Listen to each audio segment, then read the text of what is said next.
Hello guys, welcome to new blog. সবাই কেমন আছে? আশা করি সবাই ভালো আছে আর আমিও খুব ভালো আছি। তোমাদের ভালোবাসি নতুন আরেকটা ভিডিও নিয়ে চলে আসলাম তোমাদের কাছে। আর তোমরা এদিকে দেখতে পাচ্ছ আমি খুব তাড়াহুড়ো করে জিনিসপত্র গুছাচ্ছিলাম, কারণ আমরা যাব আমার বাবার বাড়ি। আর তোমাদের দাদাভাই সকালবেলা উঠে কিচ্ছু না গুছাইয়ে বিছানাপত্র না উঠাই সোজা চলে গেছি রেডি হতে, কারণ আমি বলেছিলাম খুব তাড়াতাড়ি যেতে হবে, তার জন্যই মাদের বাড়িতে। আর কেন যাচ্ছি এত সকাল সকাল? আর সকালে উঠে আমি কিন্তু রান্নাবাড়ি খাওয়া দাওয়া করে কমপ্লিট করে রেডি হয়ে তারপর তোমাদের সাথে ভিডিও শেয়ার করছি। আর দেখতেই পাচ্ছ এদিকে আমি রেডি হয়ে নিচ্ছি। আর তোমাদের দাদাভাই তো গেছে রেডি হতে, এখনও পর্যন্ত ঘরে আসেনি। আর আমরা যাচ্ছি, কেন যাচ্ছি মাদের বাড়িতে এত সকালে সবটাই তোমাদেরকে জানাবো, সবটাই শেয়ার করব তোমাদের সাথে। তো তার আগে আমার এই ফুল ভিডিওটা তোমাদের দেখতে হবে জানতে হলে, আর স্কিপ না করে পুরো ভিডিওটা দেখবা প্লিজ।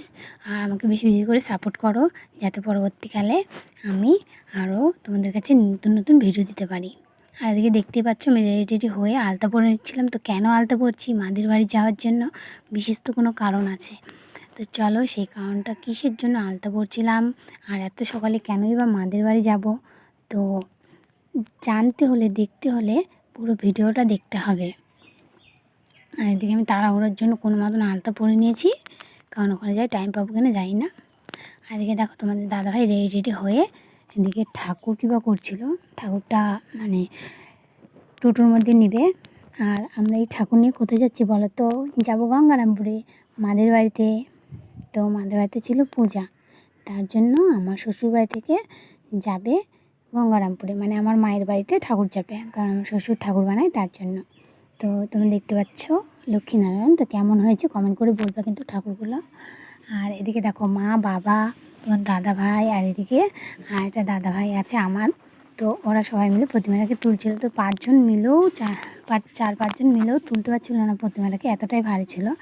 আর ফাইনালি ওটাকে পুরোটা কীভাবে হয়ে গেছে, মানে ওখানে ভালো করে রাখা হয়ে গেছে। আর এখন দেখতে পাচ্ছ পলিথিন দিয়ে ভালো করে ঢাকা নিচ্ছিল, কারণ রাস্তাঘাটে যেহেতু হিলি থেকে গঙ্গারামপুর অনেকটা দূরত্বই, তো 2-3 ঘন্টার রাস্তা, তো যাতে যদি বৃষ্টি পড়ে তার জন্যই প্রতিমাটা ভালো করে ঢাকা নিচ্ছিলো পলিথিন দিয়ে, যাতে মাঝ রাস্তায় বৃষ্টি না আসে। তুমি দেখতেই পাচ্ছ যে 5 জন মিলেও প্রতিমাটাকে ঢাকাতে পারতেছে না।